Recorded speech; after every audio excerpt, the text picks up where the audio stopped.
ಒಂದು ಕಡೆ ಕೇಂದ್ರ ಸರ್ಕಾರ ಭರವಸೆಯನ್ನು ಕೊಡ್ತಾ ಇದೆ.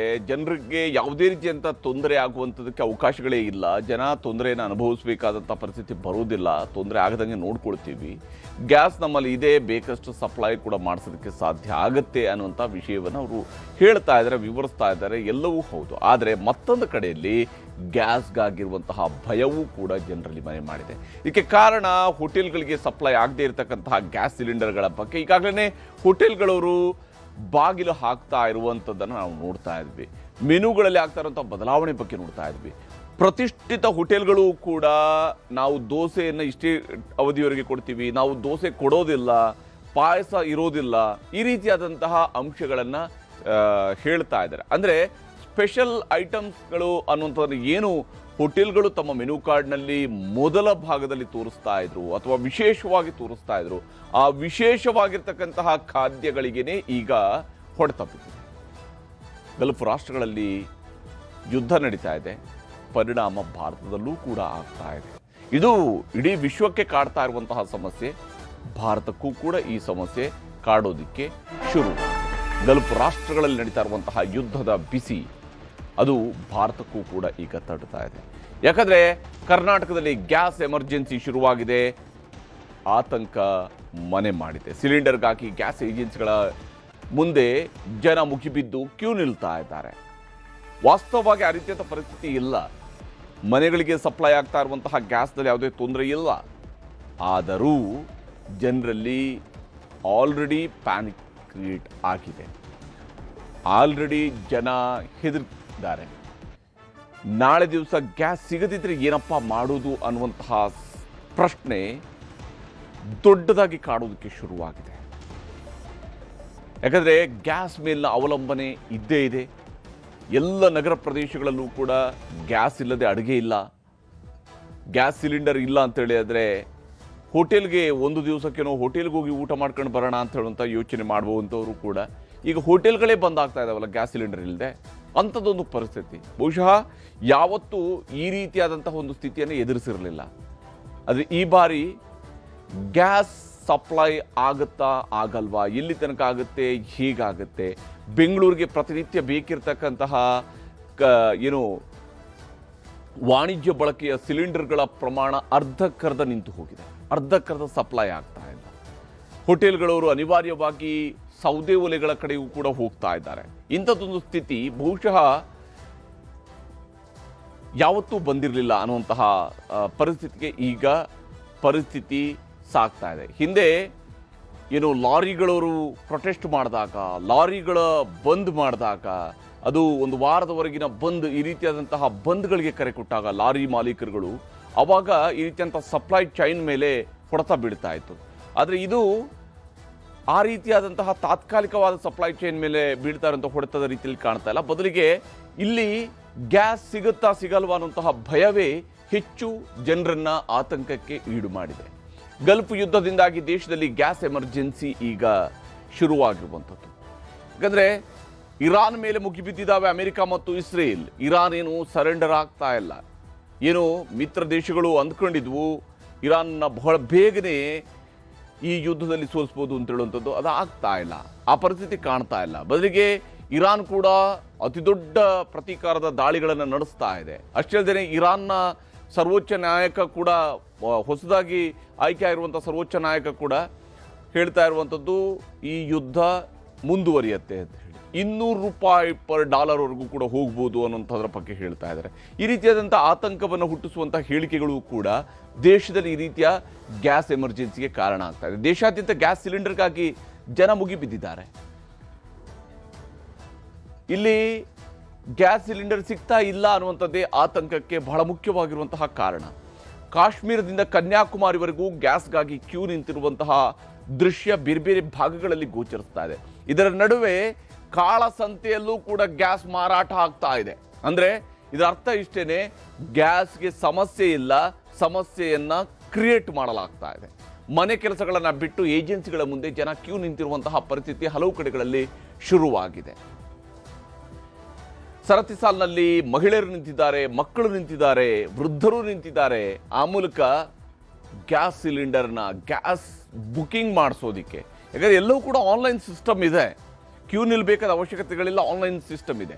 ಆದರೆ ಆನ್ಲೈನ್ ಸಿಸ್ಟಮ್ ಇದ್ರೂ ಕೂಡ ಇವಾಗ ಆನ್ಲೈನ್ನಲ್ಲಿ ಬುಕ್ಕಿಂಗ್ ತೆಗೆದುಕೊಳ್ತಾ ಇಲ್ಲ ಅನ್ನೋದು ಜನರ ಆತಂಕಕ್ಕೆ ಕಾರಣ ಆಗ್ತಾ ಇದೆ. ಆತಂಕ ಬೇಡ ಅಂತ ಹೇಳಿ ಕೇಂದ್ರ ಸರ್ಕಾರ ಹೇಳ್ತಾ ಇದೆ, ರಾಜ್ಯ ಸರ್ಕಾರಗಳು ಕೂಡ ಹೇಳ್ತಾ ಇದ್ದಾವೆ. ಆದರೆ ಈ ಆತಂಕ ಬೇಡ ಅಂತೇಳಿ ಹೇಳುವವರ ಮಾತನ್ನು ಕೇಳುವ ಸ್ಥಿತಿಯಲ್ಲಿ ಸದ್ಯಕ್ಕೆ ಜನ ಇಲ್ಲ. ಯಾಕಂದರೆ ಅವ್ರ ಕಣ್ಣ ಮುಂದೆ ಕಾಣ್ತಾ ಇರುವಂತಹ ಹೋಟೆಲ್ಗಳು ಬಂದಾಗ್ತಾ ಇರುವಂತಹ ರೀತಿ ಇದೆಯಲ್ಲ, ಇದು ಸಹಜವಾಗಿಯೇ ಆತಂಕವನ್ನು ಹುಟ್ಟಿಸ್ತಾ ಇದೆ. ವಾಣಿಜ್ಯ ಬಳಕೆಯ ಗ್ಯಾಸ್ ಸಿಲಿಂಡರ್ಗಳೇ ಸಿಗ್ತಾ ಇಲ್ಲ ಅಂತ ಹೇಳಿದ್ರೆ ನಾಳೆ ಗೃಹ ಬಳಕೆಗೆ ಕತೆ ಏನಾಗುತ್ತೆ ಅನ್ನುವ ಭೀತಿ ಎದುರಾಗಿದೆ.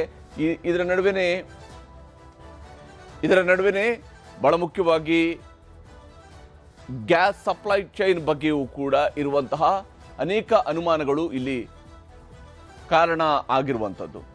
ಇಲ್ಲಿ ಬಹಳ ಮುಖ್ಯವಾಗಿ ಜನ ಬುಕ್ ಮಾಡೋದಕ್ಕಾಗಿ ಕ್ಯೂ ನಿಂತಿರುವಂತಹ ದೃಶ್ಯಗಳನ್ನು ನಾವು ನೋಡ್ತಾ ಇದ್ವಿ. ಒಂದು ಕಡೆಯಲ್ಲಿ ಕೈ ಮಿಲಾಯಿಸುವಂತಹ ಪರಿಸ್ಥಿತಿ ಬಂದಿದೆ. ಅಂದರೆ ಗ್ಯಾಸ್ಗಾಗಿ ನಿಂತಿರ್ತಕ್ಕಂಥವ್ರು ಯಾರು ಕ್ಯೂನಲ್ಲಿ ನಿಂತಿದ್ದಾರೋ ಅಂಥವರ ನಡುವೆ ಜಗಳಗಳಾಗ್ತಾ ಇರುವಂಥದ್ದನ್ನು ನಾವು ನೋಡ್ತಾ ಇದ್ವಿ. ಅದು ಚಿಕ್ಕಮಗಳೂರಿನಲ್ಲಿ ನಡೆದಿರ್ತಕ್ಕಂತಹ ಘಟನೆಯನ್ನು ನಾವು ನೋಡಿದ್ವಿ. ಹಾಗೆಯೇ ಜನರ ನಿಯಂತ್ರಣಕ್ಕೆ ಪೊಲೀಸರನ್ನು ನಿಯೋಜನೆ ಮಾಡಿಕೊಳ್ಳಲಾಗಿದೆ.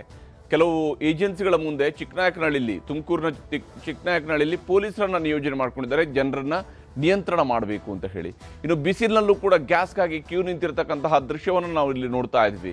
ಯಾವ್ಯಾವ ರೀತಿಯಾದಂತಹ ಪರಿಸ್ಥಿತಿ ನಮ್ಮ ರಾಜ್ಯದಲ್ಲೇ ಸೃಷ್ಟಿಯಾಗಿದೆ ಅನ್ನೋಂಥದ್ದು ಈ ದೃಶ್ಯಗಳು ಹೇಳ್ತಾ ಇರುವಂಥದ್ದು. ಬೀದರ್ನಲ್ಲಿ ಸುಡು ಬಿಸಿಲಿನಲ್ಲೂ ಕೂಡ ಈಗ ಜನ ಗ್ಯಾಸ್ಗಾಗಿ ಕಾದು ನಿಂತಿದ್ದಾರೆ. ನೋಡಿ, ನಮ್ಮದು ಬುಕ್ಕಿಂಗ್ ತೆಗೆದುಕೊಳ್ತಾ ಇಲ್ಲ ಅಂತ ಹೇಳ್ತಾ ಇದ್ದಾರೆ. ಗ್ಯಾಸ್ ಅಭಾವದಿಂದಾಗಿ ಬುಕ್ಕಿಂಗ್ ಸ್ಥಗಿತಗೊಂಡಿರ್ತಕ್ಕಂತಹದ್ದು ರಾಮನಗರದಲ್ಲಿ ನಡೆದಿದೆ. ರಾಮನಗರದಲ್ಲಿ ಗ್ಯಾಸ್ ಅಭಾವದಿಂದಾಗಿ ಬುಕ್ಕಿಂಗನ್ನೇ ಸ್ಥಗಿತಗೊಳಿಸಲಾಗಿದೆ. ರಾಮನಗರದಲ್ಲಿ ಕಮರ್ಷಿಯಲ್ ಗ್ಯಾಸ್ ಬುಕ್ಕಿಂಗ್ ಸ್ಥಗಿತಗೊಂಡಿದೆ. ಇನ್ನು ಚಿಕ್ಕಬಳ್ಳಾಪುರದಲ್ಲೂ ಕೂಡ ಅಷ್ಟೇ ಸಿಲಿಂಡರ್ಗಳು ಖಾಲಿಯಾಗಿದ್ದಾವೆ. ಜನ ಆತಂಕಕ್ಕೆ ಈಡಾಗಿದ್ದಾರೆ. ಜನ ಕ್ಯೂ ಬಂದು ನಿಂತಿದ್ದಾರೆ. ನಮಗೆ ಗ್ಯಾಸ್ ಸಪ್ಲೈ ಆಗುತ್ತಾ ಅಂತ ಕೇಳ್ತಾ ಇದ್ದಾರೆ. ಹೀಗಾಗಿ ಇಲ್ಲಿ ಈ ವಿಚಾರಕ್ಕೆ ಸಂಬಂಧಪಟ್ಟಂತೆ, ಯಾಕಂದರೆ ಈ ರೀತಿಯಾಗಿ ಬಂದು ಕ್ಯೂ ನಿಲ್ಲಬೇಕು ಅಂದರೆ ಏನು ಕಾರಣ ಆಗಿದೆ, ಜನರಲ್ಲಿ ಎದುರಾಗಿರ್ತಕ್ಕಂಥ ಆತಂಕ ಎಂಥದ್ದು ಅನ್ನೋದು ನಿಮಗೆ ತೋರಿಸ್ತೀನಿ.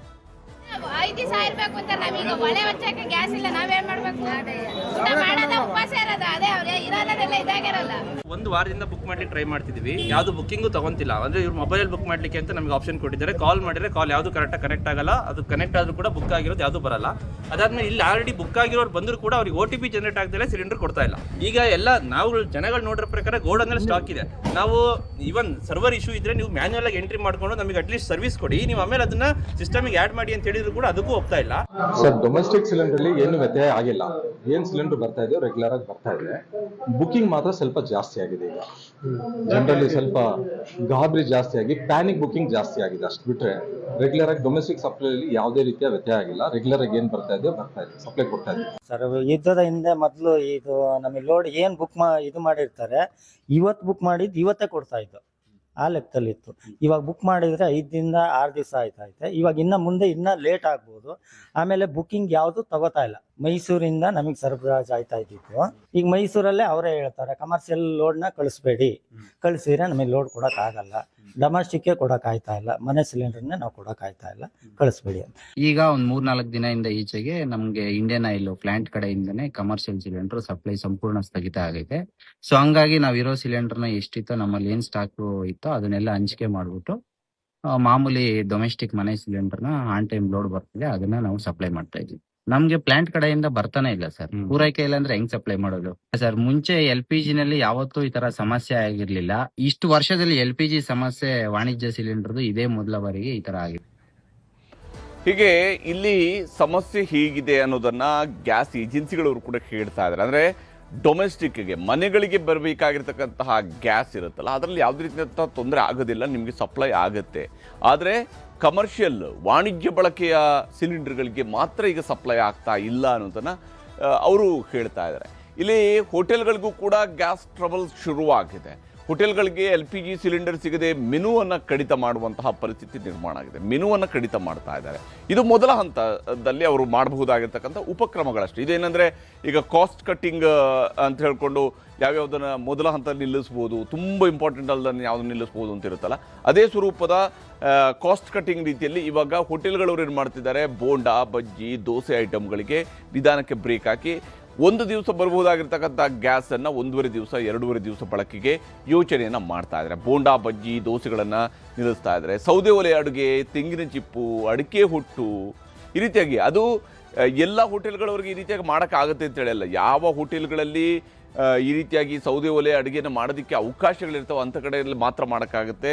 ಅಂಥ ಕಡೆಗಳಲ್ಲಿ ತೆಂಗಿನ ಚಿಪ್ಪನ್ನು ಬಳಕೆ ಮಾಡ್ಬೋದು, ಅಡಿಕೆ ಹುಟ್ಟನ್ನು ಬಳಕೆ ಮಾಡ್ಬೋದು, ಈ ರೀತಿಯಾದಂತಹ ಉಪಕ್ರಮಗಳ ಕಡೆಗೆ ಯೋಚನೆ ಮಾಡ್ಬೋದು. ಆದರೆ ಕೆಲ ಹೋಟೆಲ್ಗಳಲ್ಲಿ ಗ್ರಾಹಕರ ಸೀಟ್ಗಳನ್ನು ಕಡಿತ ಮಾಡಲಾಗಿದೆ. ಸೊ ದ್ಯಾಟ್ ಅವ್ರಿಗೆ ಅವರ ಬಿಸ್ನೆಸ್ಸನ್ನು ಅವರೇ ಏನು ಬಲವಂತವಾಗಿ ಕಡಿತಗೊಳಿಸುವಂತಹ ಪರಿಸ್ಥಿತಿ ಈಗ ನಿರ್ಮಾಣ ಆಗ್ತದೆ. ಮುಂಚೆ ಎಷ್ಟು ಸಾಧ್ಯ ಆಗ್ತದೆ ಅಷ್ಟು ಬುಕ್ಕಿಂಗನ್ನು ಮಾಡ್ಕೊಳ್ಳೋಣ ಅಂತ ನೋಡುವಂಥವ್ರು ಕೂಡ ಈಗ ಸೀಟ್ಗಳನ್ನು ಕಡಿತ ಮಾಡೋದ್ರ ಕಡೆಗೂ ಕೂಡ ಯೋಚನೆ ಮಾಡ್ತಿದ್ದಾರೆ. ಅನ್ನ ಸಾಂಬಾರ್, ರೈಸ್ ಬಾತ್ಗಳಷ್ಟೇ ಸಿಗ್ತಾ ಇದ್ದಾವೆ.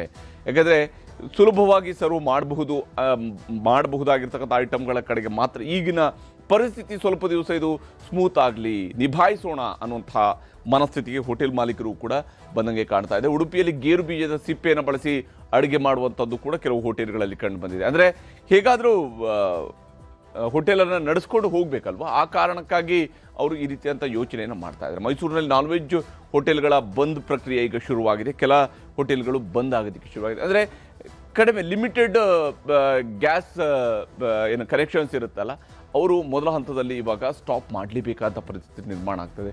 ಹೋಟೆಲ್ಗಳನ್ನೇ ಮುಚ್ಚುವಂತಹ ಸ್ಥಿತಿಯಿಂದಾಗಿ ಸಹಜವಾಗಿಯೇ ಹೋಟೆಲ್ ಮಾಲೀಕರಿಗೂ ಕೂಡ ಆತಂಕ ಎದುರಾಗಿದೆ. ಮುಂದೇನು ಅನ್ನುವಂತಹ ಪ್ರಶ್ನೆಗೆ ಅವ್ರಿಗೂ ಸ್ಪಷ್ಟತೆ ಸಿಗ್ತಿಲ್ಲ. ಇಲ್ಲಿ ಒಂದು ವಾಣಿಜ್ಯ ಬಳಕೆಯ ಸಿಲಿಂಡರ್ಗಳ ವಿಚಾರದಲ್ಲಿ ಏಜೆನ್ಸಿಗಳಿಗೇ ಸಪ್ಲೈ ನಿಂತಿದೆ ಅನ್ನುವಂತಹ ಕಂಪ್ಲೇಂಟನ್ನು ಮಾಡ್ತಾ ಇದ್ದಾರೆ.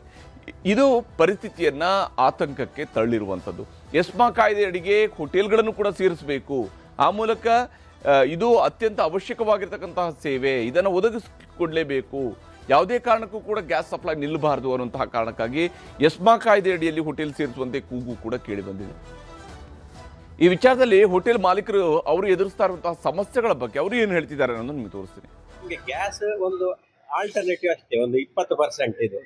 ಕೆಲವು ಎಣ್ಣೆ ತಿಂಡಿ ಇದಕ್ಕೆ ಮಾತ್ರ ನಾವು ಯೂಸ್ ಮಾಡ್ತಾ ಇದ್ದಾರೆ. ಈಗ ಅದನ್ನು ಕೂಡ ಇದರಲ್ಲೇ ಮಾಡ್ಬೇಕಂತ ಪರೀಕ್ಷೆ ಅಷ್ಟೇ, ಮತ್ತೇನಿದಿಲ್ಲ. ಹೌದು, ಕ್ಯಾಶು ಕೇಕ್ ಅದು ಆಕ್ಚುಲಿ ಗೇರು ಬೀಜ ಸಿಪ್ಪೆದು ಎಣ್ಣೆ ತಿಕ್ಕಿದ ನಂತರ ಉಳಿಯುವಂತ ಹಿಂಡಿ, ಅದನ್ನು ನಾವು ಒಲೆಗೆ ಯೂಸ್ ಮಾಡೋದು. ಗ್ಯಾಸ್ ಇಲ್ಲದೇ ಆಯ್ತು 2 ದಿವಸ 3 ದಿವಸ ಆಯ್ತು.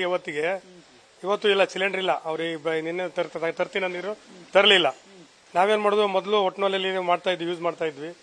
ಮಧ್ಯ ಕ್ರಮೇಣ ನಿಲ್ಸ್ಬಿಟ್ಟಿದೀವಿ. ಈಗ ಏನಾಯ್ತು, ಅದಕ್ಕೆ ಬಂದಿದ್ದೀವಿ.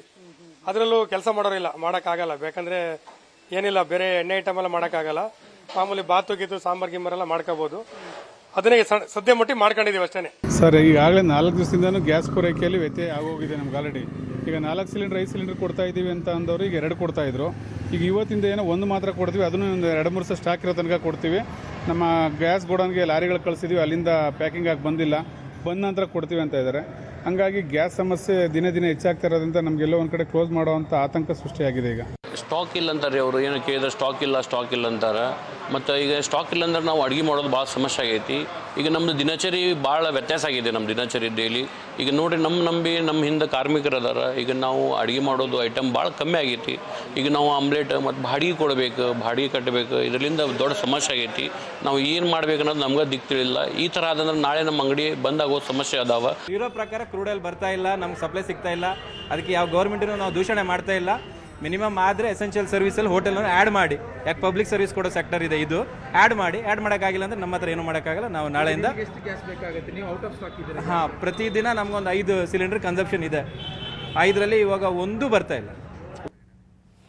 ಅಂದರೆ ಪರಿಸ್ಥಿತಿ ಎಲ್ಲಿಗೆ ಬಂದು ನಿಂತಿದೆ ಅನ್ನೋಂಥದ್ದನ್ನು ಹೋಟೆಲ್ ಮಾಲೀಕರ ಅಭಿಪ್ರಾಯದಲ್ಲಿ ನಮಗೆ ಗೋಚರಿಸುತ್ತೆ. ಒಂದು ಅದರ ಕೇವಲ ಈ ಗ್ಯಾಸ್ ಸಪ್ಲೈ ನಿಲ್ಲೋದ್ರಿಂದಾಗಿ ಆಗಬಹುದಾಗಿರುತ್ತೆ ಎಲ್ಲ ಹೊಡೆತವೂ ಕೂಡ ಈಗ ಗ್ಯಾಸ್ ಸಪ್ಲೈಯಿಂದ ಆಗ್ತಾ ಇರುವಂಥ ಹೊಡೆತದ ನೇರ ಪರಿಣಾಮ ಈಗ ಹೋಟೆಲ್ಗಳ ಮೇಲೆ ಆಗ್ತಿದೆ. ಇದು ಕೇವಲ ಹೋಟೆಲ್ಗಳಿಗೆ ಸೀಮಿತಗೊಂಡಿಲ್ಲ, ದೇಗುಲಗಳ ಪ್ರಸಾದಕ್ಕೂ ಕೂಡ ತೊಂದರೆ ಆಗಿದೆ. ಯಾಕಂದರೆ ದೇಗುಲಗಳಲ್ಲಿ ಪ್ರಸಾದವನ್ನು ಕೊಡುವಂಥದ್ದು, ಅನ್ನಪ್ರಸಾದವನ್ನು ಕೊಡುವಂಥದ್ದು ಬಹುತೇಕ ದೇವಸ್ಥಾನಗಳಲ್ಲಿ ಇದ್ದೇ ಇದೆ. ದೇವಸ್ಥಾನಗಳ ಅನ್ನಪ್ರಸಾದ ಮೇಲೂ ಕೂಡ ಗ್ಯಾಸ್ ಅಭಾವದ ಹೊಡೆತ ಈಗ ಬೀಳ್ತಾ ಇದೆ. ಕದ್ರಿಯಲ್ಲಿ ಕಟ್ಟಿಗೆಯನ್ನು ಮಾತ್ರ, ಕದ್ರಿ ದೇವಸ್ಥಾನದಲ್ಲಿ ಕೇವಲ ಕಟ್ಟಿಗೆಯನ್ನು ಬಳಕೆ ಮಾಡಲಾಗ್ತಾ ಇದೆ. ಅನ್ನ ಮತ್ತು ಸಾಂಬಾರ್ ಮಾತ್ರ ಕೊಡುವಂತಹ ತೀರ್ಮಾನಕ್ಕೆ ಬಂದಿದ್ದಾರೆ. ದೇವಸ್ಥಾನದ ಮಧ್ಯಾಹ್ನದ ಅನ್ನಪ್ರಸಾದ ಜೊತೆ ಕೊಡ್ತಾ ಇದ್ದಂತಹ ಪಾಯಸವನ್ನು ನಿಲ್ಲಿಸೋದಕ್ಕೆ ತೀರ್ಮಾನಿಸಿದ್ದಾರೆ. ಎಕ್ಸ್ಟ್ರಾ ಬಳಕೆಯನ್ನು ಕಡಿಮೆ ಮಾಡೋಣ ಅಂತ ಹೇಳಿ. ಕುಕ್ಕೆ ಸುಬ್ರಹ್ಮಣ್ಯದಲ್ಲಿ ಬೆಳಗಿನ ಉಪಹಾರಕ್ಕೆ ಮೊಸರು ಅವಲಕ್ಕಿಯನ್ನು ಕೊಡೋದರ ಮೂಲಕವಾಗಿ ಸಾಮಾನ್ಯವಾಗಿ ಅಲ್ಲಿ ಕೊಡ್ತಾ ಇದ್ದಂಥ ಉಪ್ಪಿಟ್ಟು ಇವುಗಳ ಬದಲಿಗೆ ಮೊಸರು ಅವಲಕ್ಕಿಯನ್ನು ಕೊಡುವಂಥದ್ರ ಕಡೆಗೆ ಹೊರಟಿದ್ದಾರೆ.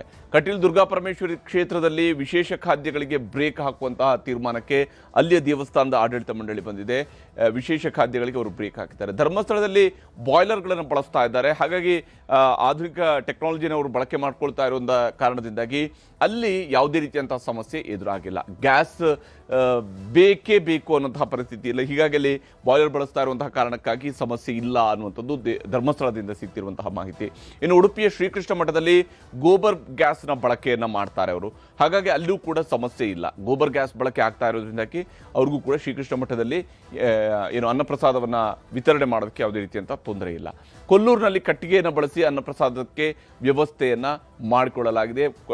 ಕೊಲ್ಲೂರು ಮೂಕಾಂಬಿಕೆಯ ದೇಗುಲದಲ್ಲಿ ಕಟ್ಟಿಗೆಯನ್ನು ಬಳಸಿ ಅನ್ನಪ್ರಸಾದ ಕೊಡ್ತಾ ಇದ್ದಾರೆ. ಘಾಟಿ ಸುಬ್ರಹ್ಮಣ್ಯದಲ್ಲಿ ಮಧ್ಯಾಹ್ನದ ದಾಸೋಹವನ್ನು ಬಂದ್ ಮಾಡಿದ್ದಾರೆ. ಘಾಟಿ ಸುಬ್ರಹ್ಮಣ್ಯದಲ್ಲಿ ದೊಡ್ಡಬಳ್ಳಾಪುರದ ಘಾಟಿ ಸುಬ್ರಹ್ಮಣ್ಯ ದೇವಸ್ಥಾನದಲ್ಲಿ ಮಧ್ಯಾಹ್ನದ ಅನ್ನಪ್ರಸಾದವನ್ನು ನಿಲ್ಲಿಸುವಂತಹ ತೀರ್ಮಾನಕ್ಕೆ ಬಂದಿದ್ದಾರೆ. ಈ ವಿಚಾರಕ್ಕೆ ಸಂಬಂಧಪಟ್ಟಂತೆ ದೇವಸ್ಥಾನದ ಆಡಳಿತ ಮಂಡಳಿಯವರು ಅಲ್ಲಿಯ ಸಿಬ್ಬಂದಿ ಏನು ಹೇಳ್ತಿದ್ದಾರೆ ಅನ್ನೋದು ಕೂಡ ತೋರಿಸ್ತೀನಿ.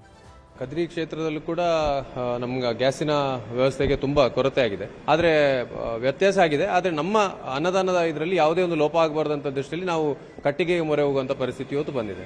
ಇವತ್ತು ಕಟ್ಟಿಗೆ ಮೂಲಕವಾಗಿ ಎಷ್ಟು ಜನರಿಗೆ ಮಾಡ್ತಾ ಇದ್ದೀರಾ? ಅಲ್ಲ ಸಂಖ್ಯೆಯನ್ನು ಕಡಿಮೆ ಮಾಡಿದ್ದೀರಾ? ಹೇಗೆ? ಇಲ್ಲ, ಸಂಖ್ಯೆಯನ್ನು ನಾವು ಕಮ್ಮಿ ಮಾಡಲಿಲ್ಲ. ನಮಗೆ ಅಗತ್ಯ ಬಿದ್ದರೆ ಜಾಸ್ತಿ ಮಾಡಲಿಕ್ಕೂ ಕೂಡ ನಾವು ಸಿದ್ಧರಿದ್ದೇವೆ. ಸರ್, ಅದಕ್ಕೆ ನಾವು ಪರ್ಯಾಯ ಈಗಾಗಲೇ ಇವರು ಸೌದೆ ಸಪ್ಲೈ ಮಾಡೋರಿಗೆ ಹತ್ರ ಎಲ್ಲ ಮಾತಾಡಿದ್ವಿ. ಅಲ್ಲಿ ಮಾಡೋಕ್ಕೆ ನೀರಿನ ವ್ಯವಸ್ಥೆ ಎಲ್ಲ ಮಾಡ್ಕೊತಾ ಇದ್ದೀವಿ. ನಾಳೆಯಿಂದ ನಾವು ಸೌದೆ ಒಲೆಯಲ್ಲಿ ಮಾಡೋಕ್ಕೆ ವ್ಯವಸ್ಥೆ ಮಾಡ್ತೀವಿ ಸರ್. ಭಾನುವಾರ ಮಂಗಳವಾರ ಎಲ್ಲಾನು ಒಂದು 12,000 to 15,000 ಬರೋರು ಭಕ್ತರು ಹಿಂದೆ. ಹಾಗಾಗಿ ನಾವು ಈಗ ತಿಂಡಿ ವ್ಯವಸ್ಥೆನ ಮಾಡ್ತಾ ಇದ್ದೀವಿ. ಸೌದೆಯಲ್ಲೇ ಮಾಡಿ ಸ್ವಲ್ಪ ಹೆಚ್ಚು ಕಡಿಮೆ ಹಿಂದೆ ಮಾಡಿದಷ್ಟು ಮಾಡ್ತಿದ್ರು ಸ್ವಲ್ಪ ಒಂದು ಟೈಮಿಂಗ್ಸ್ ಹೆಚ್ಚು ಕಡಿಮೆ ಮಾಡ್ಕೊತೀವಿ. ಈಗ ಗ್ಯಾಸ್ ಅಭಾವ ಆಗಿರೋದ್ರಿಂದ ನಾವು ಒಂದು ಐಟಮ್ ಮಾಡಿಬಿಟ್ಟು ದೊನ್ನೆ ಕೊಡೋ ವ್ಯವಸ್ಥೆ ಮಾಡ್ಕೊಂಡಿದ್ದೀವಿ ಸರ್. ಈಗ ತಕ್ಷಣಕ್ಕೆ ಶಿರೂರು ಮಠದಲ್ಲಿ ಚೇರ್ಕಾಡಿ, ಪಾಪೂಜೆ, ಬೇರಂಪಳ್ಳಿ, ಶೀರೂರು, ಕುದಿಗ್ರಾಮ, ಹಾಗೆ ಕುಂಟಲಕಾಡು, ಹೀಗೆ ಬೇರೆ ಬೇರೆ ಕಡೆಯಲ್ಲಿ ಕಾಡುಗಳಿದ್ದು ಆ ಕಾಡಿನಲ್ಲಿ 36 ವರ್ಷಕ್ಕೊಂದು ಸಲ ಕಟ್ಟಿಗೆಯನ್ನು ಕಳೆದು ಆ ಕಟ್ಟಿಗೆಯಿಂದಲೇ ಅಡಿಗೆ ಮಾಡುವ ಪದ್ಧತಿ ಮಠದಲ್ಲಿ ನಡೀತಾ ಇದೆ. ಹಾಗಾಗಿ ಇಲ್ಲಿ ಯಾವ ರೀತಿಯಾದಂಥ ಇಂಧನದ ಕೊರತೆ ಆಗಲಿ ಗ್ಯಾಸಿನ ಪ್ರಾಬ್ಲಮ್ ಆಗಿ ಖಂಡಿತ ಇಲ್ಲ. ಹೀಗೆ ಬೇರೆ ಬೇರೆ ಕಡೆಗಳಲ್ಲಿ ಬೇರೆ ಬೇರೆ ಸ್ವರೂಪದ ಸಮಸ್ಯೆಗಳಿದ್ದಾವೆ. ಮತ್ತೊಂದು ಕಡೆ CNG ಸಮಸ್ಯೆ ಎದುರಾಗಿದೆ. ಆಟೋ ಚಾಲಕರಿಗೆ ಬಹಳ ದೊಡ್ಡ ಪರದಾಟ ಶುರುವಾಗಿದೆ. ಆಟೋ ಮತ್ತು ಕಾರುಗಳಿಗೆ CNGಯನ್ನು ಬಳಕೆ ಮಾಡ್ತಾ ಇದ್ದಾರೆ. ಇವಾಗ ಬೆಂಗಳೂರಿನಲ್ಲಿ ಬಹಳ ದೊಡ್ಡ ಪ್ರಮಾಣದಲ್ಲಿ CNG ಬಳಕೆ ಆಗ್ತಾ ಇದೆ. ಇವ್ರಿಗೀಗ ದೊಡ್ಡ ಪರದಾಟ ಎದುರಾಗಿದೆ. ಯಾಕಂದರೆ ಹುಬ್ಬಳ್ಳಿಯಲ್ಲಿ ಕೆಲ ಗ್ಯಾಸ್ ಬಂಕ್ಗಳನ್ನು ಬಂದ್ ಮಾಡಲಾಗಿದೆ. ಕೆಲ ಗ್ಯಾಸ್ ಬಂಕ್ಗಳನ್ನೇ ಬಂದ್ ಮಾಡ್ತಾ ಇದ್ದಾರೆ. ಕೃತಕ ಅಭಾವ ಸೃಷ್ಟಿಸಿ ಸುಲಿಗೆ ಮಾಡ್ತಾ ಇರುವಂಥ ಆರೋಪ ಇಲ್ಲಿ ಬಹಳ ದೊಡ್ಡದಾಗಿ ಕೇಳಿ ಬರ್ತಾ ಇರೋದು. ಕೃತಕ ಅಭಾವವನ್ನು ಸೃಷ್ಟಿ ಮಾಡಿದ್ದಾರೆ ಅಂತ ಹೇಳಿ. ಅಭಾವ ಇಲ್ಲ ಆದರೆ ಕೃತಕ ಅಭಾವವನ್ನು ಎದುರಿಸಬೇಕಾಗಿರೋದು ಬಹಳ ದೊಡ್ಡ ಸಮಸ್ಯೆ ಇದು. ಕಾಳಸಂತೆಕೋರರ ದಂಧೆಯಿಂದಾಗಿ ದೊಡ್ಡ ಹೊಡೆತವನ್ನು ಆಟೋ ಚಾಲಕರು, ಕಾರು ಚಾಲಕರು ಎದುರಿಸ್ತಾ ಇದ್ದಾರೆ. ವಿಶೇಷವಾಗಿ ಯೆಲ್ಲೋ ಬೋರ್ಡ್ನ ಬಹುತೇಕ ಕಾರುಗಳು CNG ಅನ್ನು ಬಳಕೆ ಮಾಡ್ತಾ ಇದ್ದಾರೆ. ಇವಾಗ ಶಾಲೆಗಳಿಗೆ ಮಕ್ಕಳನ್ನು ಕರೆದೊಯ್ಯೋದಕ್ಕೂ ಕೂಡ ಆಟೋಗಳಿಗೆ ಕಷ್ಟ ಆಗ್ತಾ ಇದೆ, ಸಂಕಷ್ಟ ಎದುರಾಗಿದೆ. ಯಾಕಂದರೆ ಅವ್ರಿಗೆ ಅವರ ರೂಟ್ಗಳಿರ್ತವೆ, ಅಲ್ಲಿ ಈಗ ತೊಂದರೆ ಆಗಿದೆ. ಅವರಿಗೆ ಸಾಲುಗಟ್ಟಿ ನಿಂತರೂ ಕೂಡ ಗ್ಯಾಸ್ ಸಿಗದೆ ಬರಿಗೈಯಲ್ಲಿ ವಾಪಸ್ ಆಗಬೇಕಂತ ಪರಿಸ್ಥಿತಿ ಹಲವು ಕಡೆಗಳಲ್ಲಿ ಎದುರಾಗಿದೆ. ಅಂದರೆ ಪರಿಸ್ಥಿತಿ ಬಿಗಡಾಯಿಸ್ತಾ ಇದೆ ಅನ್ನೋಂಥದ್ದನ್ನು ಇದು ಸೂಚಿಸ್ತಿದೆ. ಕೆಲ ಬಂಕ್ಗಳಲ್ಲಿ ದಿಢೀರಾಗಿ ಬೆಲೆ ಏರಿಕೆಯನ್ನು ಮಾಡಿದ್ದಾರೆ. ನೋಡಿ, ಗ್ಯಾಸ್ ಸಿಗ್ತಾ ಇಲ್ಲ ಅನ್ನೋಂಥದ್ರ ದುರುಪಯೋಗ ಹೇಗೆ ಆಗ್ತಾ ಇದೆ ಅನ್ನೋದರ ಬಗ್ಗೆ. ಇದರಿಂದಾಗಿ ಚಾಲಕರು ಕೂಡ ಆಕ್ರೋಶ ವ್ಯಕ್ತಪಡಿಸ್ತಾ ಇದ್ದಾರೆ. ಗ್ಯಾಸ್ ಏಜೆನ್ಸಿಗಳ ವಿರುದ್ಧ ಆಕ್ರೋಶವನ್ನು ವ್ಯಕ್ತಪಡಿಸಿದರೆ ಗ್ಯಾಸ್ ಬಂಕ್ಗಳ ಬಗ್ಗೆ ಆಕ್ರೋಶ ವ್ಯಕ್ತಪಡಿಸ್ತಾ ಇದ್ದಾರೆ. ಇಲ್ಲಿ ಗ್ಯಾಸ್ಗಾಗಿ ಭಯ ಇದೆ. ಆದರೆ ಕೇಂದ್ರ ಸರ್ಕಾರ ಹೇಳ್ತಿದೆ ಭಯ ಬೇಕಾಗಿಲ್ಲ, ಆತಂಕ ಪಡಬೇಕಾಗಿಲ್ಲ, ನಾವು ಸಮಸ್ಯೆಯನ್ನು ಸಾಲ್ವ್ ಮಾಡ್ತೀವಿ ಮತ್ತು ಇಲ್ಲಿ ಭಾರತದಲ್ಲಿ ಗ್ಯಾಸ್ ಸಪ್ಲೈಗೆ ಯಾವುದೇ ರೀತಿಯ ತೊಂದರೆ ಇಲ್ಲ ಅಂದರೆ. ಆದರೆ ಕಮರ್ಷಿಯಲ್ ಗ್ಯಾಸ್ನ ವಿಚಾರದಲ್ಲಿ ಇನ್ನೂ ಕೂಡ ಯಾವುದೇ ಕ್ಲಾರಿಟಿ ಸಿಗದೇ ಇರುವಂಥದ್ದು ಕೂಡ ಆತಂಕಕ್ಕೆ ಕಾರಣ. ಸಂಸತ್ ಆವರಣದಲ್ಲೂ ಕೂಡ ಕೇಂದ್ರಕ್ಕೆ ಗ್ಯಾಸ್ ಬಿಸಿ, ಹಡಗು ಬರ್ತಿವೆ, ಭಯ ಬೇಡ ಅಂತ ಕೇಂದ್ರದಿಂದ ಅಭಯ. ಲೋಕಸಭೆಯಲ್ಲೂ ಜಟಾಪಟಿಕೆ ವೇದಿಕೆ. ಇದುವೇ ಚದುರಂಗದ 2ನೇ story, gas politics. Restaurants are closing. There's widespread panic about LPG. Hence, in the last 5 days, LPG production has been increased by 28%.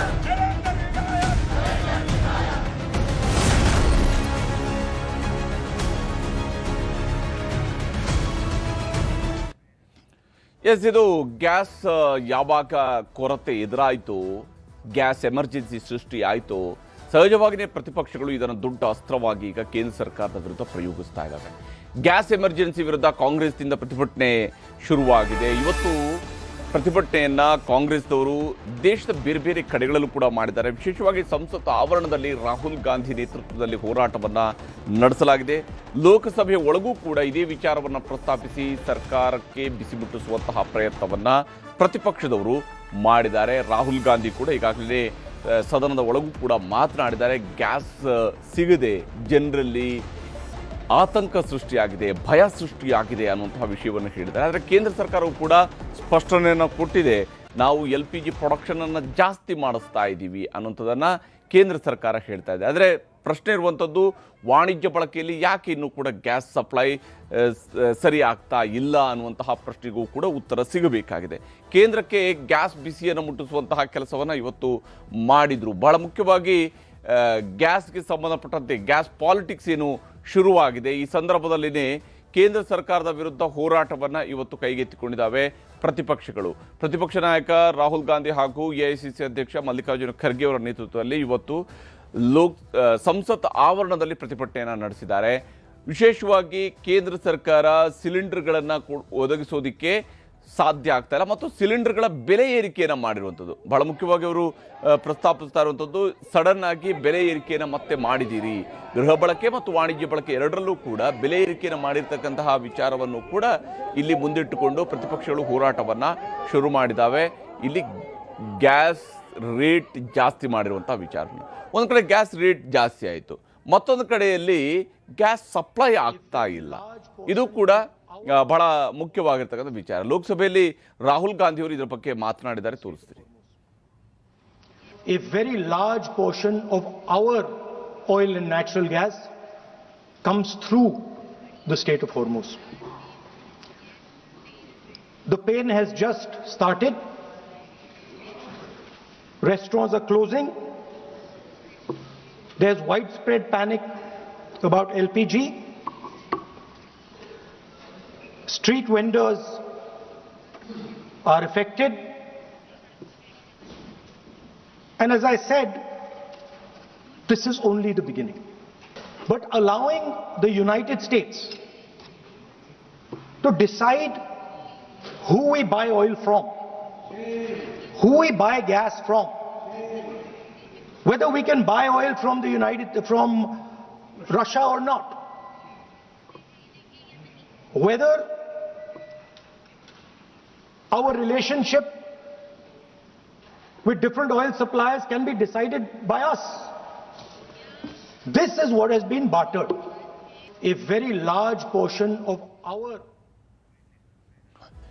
ಹೀಗೆ ರಾಹುಲ್ ಗಾಂಧಿ ನೇರವಾಗಿ ಅಮೆರಿಕ ಭಾರತ ಎಲ್ಲಿಂದ ಗ್ಯಾಸ್ ಖರೀದಿ ಮಾಡಬೇಕು ಅಥವಾ ಆಯಿಲ್ ಖರೀದಿ ಮಾಡಬೇಕು ಅನ್ನೋದನ್ನು ಡಿಸೈಡ್ ಮಾಡುವಂಥದ್ದನ್ನು ಕೇಂದ್ರ ಸರ್ಕಾರ ಅಮೆರಿಕದ ಒತ್ತಡಕ್ಕೆ ಮಣಿತಾ ಇದೆ ಅನ್ನುವಂತಹ ದೃಷ್ಟಿಯಿಂದ ಅವರು ಕೇಂದ್ರ ಸರ್ಕಾರದ ವಿರುದ್ಧ ವಾಗ್ದಾಳಿಯನ್ನು ನಡೆಸಿದರು. ಆದರೆ ಇದಕ್ಕೆ ಉತ್ತರವನ್ನು ಸದನದಲ್ಲಿ ಸಚಿವ ಹರ್ದೀಪ್ ಸಿಂಗ್ ಪುರಿ ಅವರು ನೀಡಿದ್ದಾರೆ.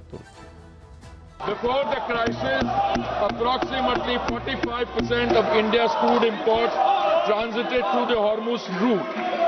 Thanks to the Honorable Prime Minister's outstanding diplomatic outreach and goodwill, India has secured crude volumes that exceed what the disrupted Strait of Hormuz could have delivered in the same period.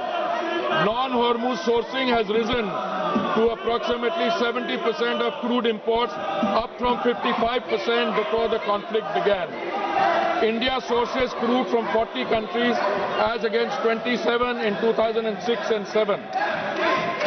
This structural diversification, built through sustained policy over successive years, has given us options that other nations find themselves without. Refineries are operating at high capacity utilization. In several cases, they are exceeding 100%. There is no shortage of petrol, diesel, kerosene, ATF or fuel oil. The availability of petrol, diesel, aviation, turbine fuel, kerosene and fuel oil is fully assured. Retail outlets across the country are stocked and supply chain for these products are functioning normally. Additional allocation of PDS kerosene has been issued to all the states. ಹೀಗೆ ಭಾರತದಲ್ಲಿ ಇಂಧನದ ಯಾವುದೇ ರೀತಿಯಂಥ ಸಮಸ್ಯೆ ಇಲ್ಲ ಅಂತ ಹೇಳಿ ಕೇಂದ್ರದ ಸಚಿವರಾಗಿರುವಂತಹ ಹರ್ದೀಪ್ ಸಿಂಗ್ ಪುರಿ ಅವರು ಸದನದ ಒಳಗಡೆ ಭರವಸೆಯನ್ನು ಕೊಟ್ಟಿದ್ದಾರೆ. ಮತ್ತು ಯಾವ ಸ್ವರೂಪದಲ್ಲಿ ಸಪ್ಲೈ ಚೈನ್ ಇಂಪ್ರೂವ್ ಆಗಿದೆ, ಯಾವ ಸ್ವರೂಪದಲ್ಲಿ ನಮ್ಮಲ್ಲಿ ಗ್ಯಾಸ್ ಪ್ರೊಡಕ್ಷನನ್ನು ಇಂಪ್ರೂವ್ ಆಗಿದೆ, ಕ್ರೂಡ್ ಸಪ್ಲೈ ಹೇಗೆ ಇದೆ, ಈ ಎಲ್ಲದರ ಬಗ್ಗೆಯೂ ಕೂಡ ಅವರು ವಿವರಣೆಯನ್ನು ಸದನದ ಒಳಗಡೆ ಕೊಟ್ಟಿದ್ದಾರೆ. ಇರುವಂಥದ್ದು ಸದನದ ಒಳಗಡೆ ಕೊಟ್ಟಿರುವಂತಹ ಭರವಸೆ ಅದೇ ಪರಿಸ್ಥಿತಿಯನ್ನು ನಿಭಾಯಿಸುವಂತಹ ಸ್ವರೂಪದಲ್ಲೂ ಕೂಡ ಇರಬೇಕು. ಯಾಕಂದರೆ ವಾಣಿಜ್ಯ ಬಳಕೆಯ ಗ್ಯಾಸ್ ಸಪ್ಲೈ ಎಲ್ಲಿ ತನಕ ಸ್ಟ್ರೀಮ್ಲೈನ್ ಆಗೋದಿಲ್ವೋ ಅಲ್ಲಿ ತನಕ ಸಾಮಾನ್ಯ ಜನರಲ್ಲಿರುವಂಥ ಆತಂಕ ಬಿಗಡಾಯಿಸ್ತಾ ಹೋಗುವಂತಹ ಸಾಧ್ಯತೆಯೂ ಕೂಡ ಇದೆ. ಇದನ್ನು ಹೇಗೆ ಕೇಂದ್ರ ಸರ್ಕಾರ ಹ್ಯಾಂಡಲ್ ಮಾಡುತ್ತೆ ಅನ್ನೋದು ಕೂಡ ಭಾಳ ಮುಖ್ಯವಾಗಿರುವಂಥದ್ದು. ಆದರೆ ಸದ್ಯಕ್ಕಂತೂ ಗ್ಯಾಸ್ ಸಪ್ಲೈನಲ್ಲಿ ಎದುರಾಗಿರುವಂತಹ ಕೊರತೆ ಏನಿದೆ ಇದನ್ನು ಪ್ರತಿಪಕ್ಷಗಳವರು ಆಡಳಿತ ಪಕ್ಷದ ವಿರುದ್ಧದ ಅಸ್ತ್ರವಾಗಿ ಪ್ರಯೋಗಿಸ್ತಾ ಇದ್ದಾರೆ. ಆಡಳಿತ ಪಕ್ಷವೂ ಕೂಡ ಇದನ್ನು ನಾವು ನಿಭಾಯಿಸ್ತೀವಿ, ಪರಿಸ್ಥಿತಿ ನಿಭಾಯಿಸ್ತೀವಿ, ಭಯ ಬೇಕಿಲ್ಲ ಅನ್ನುವಂತಹ ಭರವಸೆನ ಮತ್ತು ದೇಶದ ಜನರಿಗೆ ಯಾವುದೇ ರೀತಿಯ ತೊಂದರೆ ಆಗೋದಕ್ಕೆ ಬಿಡೋದಿಲ್ಲ ಅನ್ನುವಂಥ ಮಾತನ್ನು ಖುದ್ದು ಪ್ರಧಾನಮಂತ್ರಿಯವರು ಕೂಡ ಇವತ್ತು ಹೇಳಿದ್ದಾರೆ. ಇದರಿಂದಾಗಿ ಯಾವುದೇ ರೀತಿಯಂಥ ಆತಂಕ ಪಡಬೇಕಾದಂಥ ಅವಶ್ಯಕತೆ ಇಲ್ಲ ಅನ್ನುವಂಥದ್ದು ಕೇಂದ್ರ ಸರ್ಕಾರ ಕೊಡ್ತಾ ಇರುವಂಥ